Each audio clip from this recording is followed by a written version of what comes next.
आवाज येऊ द्या मित्रांनो। जय भवानी।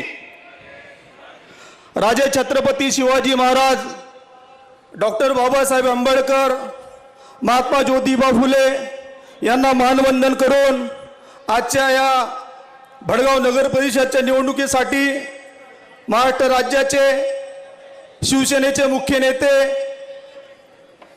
उपमुख्यमंत्री आदरणीय एकनाथजी शिंदे साहेब थोड्याच वेळात आपले आमदार आदरणीय किशोरप्पा पाटील हे उपस्थित होतील। त्याचप्रमाणे आपले पूर्ण व्यासपीठावर सर्व मुख्य नेते मित्रांनो, आम्ही लोकांसमोर फक्त एकच विजन घेऊन जात आहोत। आमदार साहेबांनी जो विकास केला, आमदार साहेबांची जी कामं आहेत, आता भडगाव शहरामध्ये आजूबाजूला कमीत कमी आप्पासाहेबांचे 7 पुलांचे कामं झाले।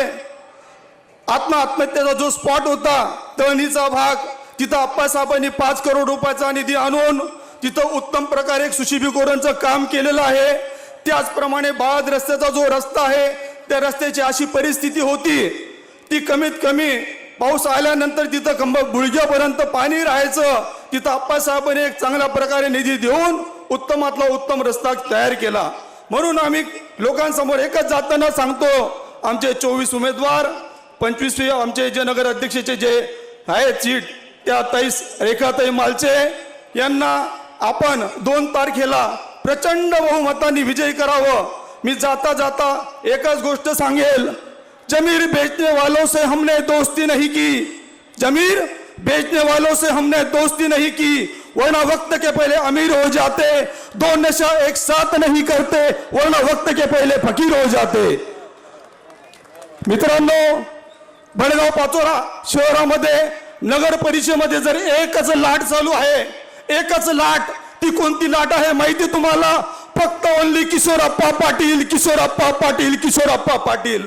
म्हणून मी तुम्हाला विनंती करतो मित्रांनो, येणाऱ्या 2 तारखेला आपले जे शिवसेनेचे 24च्या 24 नगराध्यक्ष पदाच्या उमेदवार रेखाताई मालचे यांना प्रचंड बहुसंख्येने मतांनी विजयी करा।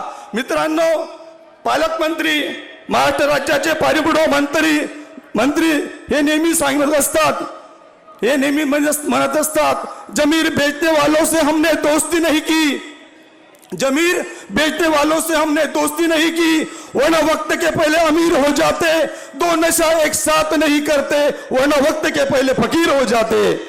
म्हणून मित्रांनो, कळकळीची विनंती आहे, येणाऱ्या 2 तारखेला आपण प्रचंड बहुमतांनी शिवसेनेच्या उमेदवारांना प्रचंड अशा मतांनी विजयी करा। आपल्या सेवेची संधी द्या। जय हिंद, जय महाराष्ट्र।